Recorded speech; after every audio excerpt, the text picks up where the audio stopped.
Sabe, existe uma diferença gigantesca entre só cumprir as tarefas do dia a dia e viver de verdade, com intenção. Muita gente passa pela vida meio que no piloto automático, sabe? Mas a filosofia estoica, ela nos dá um verdadeiro chamado para a gente acordar. E é com essa pergunta que a gente começa a nossa reflexão. Parece simples, né? Mas se a gente for bem honesto na resposta, ela pode ser até meio desconfortável. Afinal de contas, estar sempre ocupado é a mesma coisa que estar vivo? Pensa bem, de um lado tem o existir. É aquela rotina: acordar, pagar contas, dormir, repetir. É o piloto automático em sua melhor forma. Agora, do outro lado, tem o viver.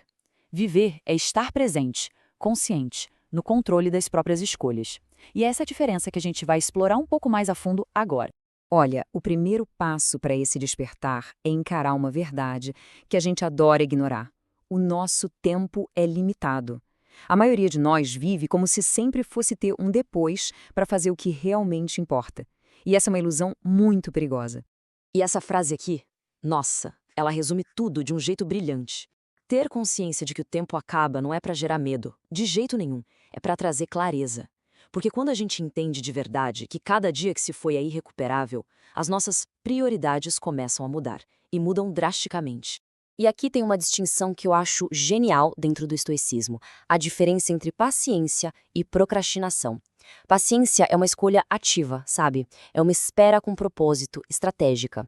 Já a procrastinação, bom, isso é adiar a vida. É fugir daquele desconforto que a gente precisa para crescer, enquanto o relógio, claro, continua correndo.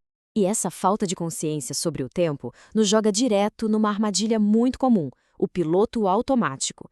Aquele estado em que a gente confunde facilmente estar ocupado com estar vivo.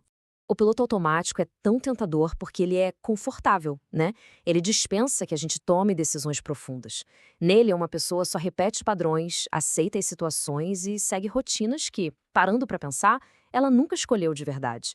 O problema é que quando a gente abre mão da escolha, o comando da vida fica na mão do acaso. E esse processo é silencioso. Ele vai corroendo por dentro. Começa com a simples repetição. Isso leva a uma espécie de anestesia, onde nada mais empolga de verdade, mas também nada dói o suficiente para te fazer mudar. E aí, aos poucos, a pessoa vai perdendo a conexão com a própria voz interior. A vida vai ficando rasa. E aqui está o verdadeiro perigo, o ponto central. Essa anestesia emocional é o maior sinal de alerta que existe. É ela que indica que uma vida está sendo apenas atravessada, sabe? E não vivida em toda a sua intensidade. Certo? Agora que a gente já entendeu a armadilha, vamos identificar os 3 grandes inimigos internos que nos mantêm presos nesse piloto automático, sempre olhando pela perspectiva dos estoicos. O primeiro inimigo pode até soar um pouco estranho. É a busca sem fim por conforto. Parece algo bom, né? Mas o estoicismo ensina que uma alma que não é desafiada, aos poucos, enfraquece. O conforto em excesso nos deixa frágeis. A gente começa a evitar conversas difíceis, decisões corajosas, e quando percebemos, a nossa vida ficou pequena, limitada. A disciplina trocada pelo humor do momento e o crescimento simplesmente para. O segundo inimigo, esse é paralisante. É o medo do que as outras pessoas vão pensar. Viver para agradar os outros é, basicamente, entregar o controle da sua vida para quem não vai arcar com as consequências dela. E essa frase é um lembrete poderoso. A aprovação dos outros é muito volátil. Hoje eles te aplaudem, amanhã te condenam. Construir a vida em cima disso é viver numa tensão constante. O estoico prefere a paz da própria consciência ao conforto da aprovação alheia. E o terceiro inimigo é totalmente interno. É uma mente que não é governada pelo seu próprio dono. Quando a gente não governa os nossos pensamentos, qualquer evento externo, por menor que seja, pode nos desestabilizar por completo. É aqui que entra a prática central do estoicismo. A paz interior vem de focar a nossa energia apenas naquilo que a gente pode de fato controlar. As nossas reações, as nossas escolhas e o nosso caráter. Tentar controlar o que está fora do nosso alcance é a fonte de quase todo o sofrimento humano. Depois de identificar esses inimigos, o estoicismo não nos deixa sem uma saída. Pelo contrário, ele nos mostra o caminho para retomar o poder. E tudo isso começa com uma única palavra: responsabilidade. Essa é uma das verdades mais diretas e talvez difíceis do estoicismo. Nós somos responsáveis pela vida que toleramos.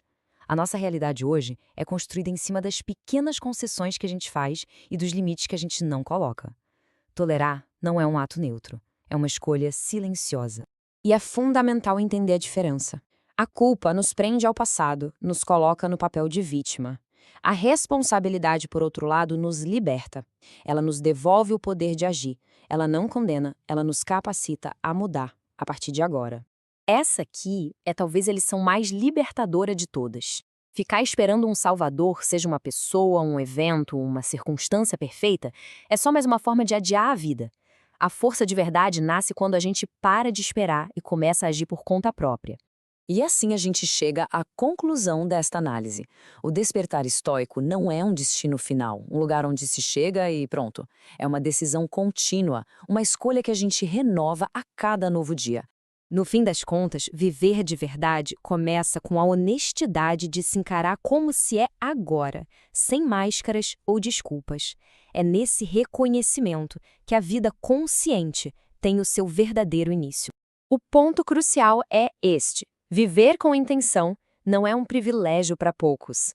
É uma escolha acessível a qualquer pessoa que decida, de forma ativa e consciente, desligar o piloto automático. E a gente termina com essa provocação. O estoicismo nos dá as ferramentas, nos mostra o caminho, mas a iniciativa, essa tem que ser pessoal. A vida não está esperando a gente ficar pronto, ela já está acontecendo.